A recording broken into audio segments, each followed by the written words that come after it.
Jadi ternyata filter itu diberikan hemoglobin, tetapi celakanya hemoglobin berasal dari darah yang diambil dari rumah potong hewan babi.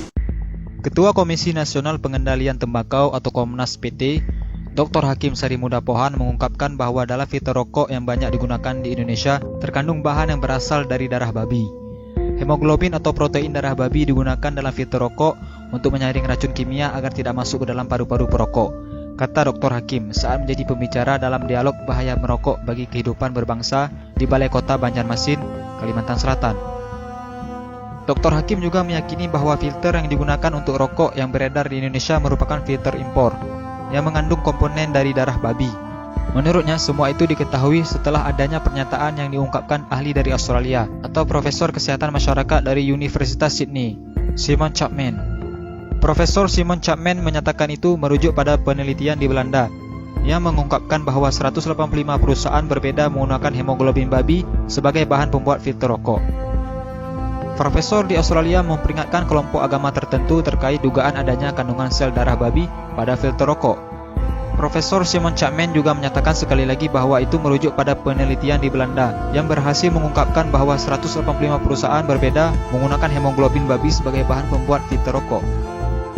Menurut Dr. Hakim, sudah seharusnya umat muslim yang mayoritas di Indonesia ini menjauhi barang yang nyata-nyata dilarang dalam agama. Bukan hanya kaum muslim, tetapi kaum Yahudi juga melarang pemanfaatan babi untuk keperluan seperti filter rokok ini. Kabar penting ini harus diberitahu kepada para perokok yang alergi terhadap fatwa haram merokok. Sebuah penelitian ilmiah mengungkapkan bahwa dari sebuah bangkai babi ternyata bisa diolah menjadi 185 produk, diantaranya adalah untuk rokok. Penemuan penggunaan darah babi dalam filter rokok ditemukan peneliti di Belanda, Christine Mendersma, secara tidak sengaja. Perempuan ini sebenarnya sedang meneliti seekor babi berkode Pig 05049 di sebuah peternakan di Belanda. Di laman pribadinya, Mendersma menyatakan telah meriset selama 3 tahun semua produk yang dihasilkan dari seekor babi tersebut. Hasil riset tersebut kemudian dibukukan, lengkap dengan grafik dan gambar produk, kemudian dipamerkan dalam sebuah pameran. Tujuannya sederhana, menunjukkan kepada orang lain bagaimana sebuah produk itu dibuat dan dibungkus dan dari mana dia berasal, sehingga orang bisa tahu. Untuk menunjukkan itu, Mendersma mendekati subjek ke satu ekor binatang yang di dalam hal ini adalah seekor babi bernama Pig 05049. Kita tidak berbicara hukum haram atau halal merokok, karena perdebatan halal atau haram merokok tidak pernah ada habisnya.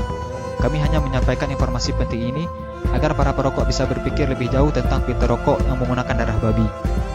Jangan lupa sukai Mozaik Karim, lalu klik tombol ikuti, lalu klik sekali lagi tombol ikuti, lalu pilih lihat dahulu, agar kalian tidak ketinggalan video-video menarik lainnya setiap hari. Jangan lupa di-share juga video ini ya guys, agar teman-teman kalian tidak ketinggalan informasi penting ini. Terima kasih.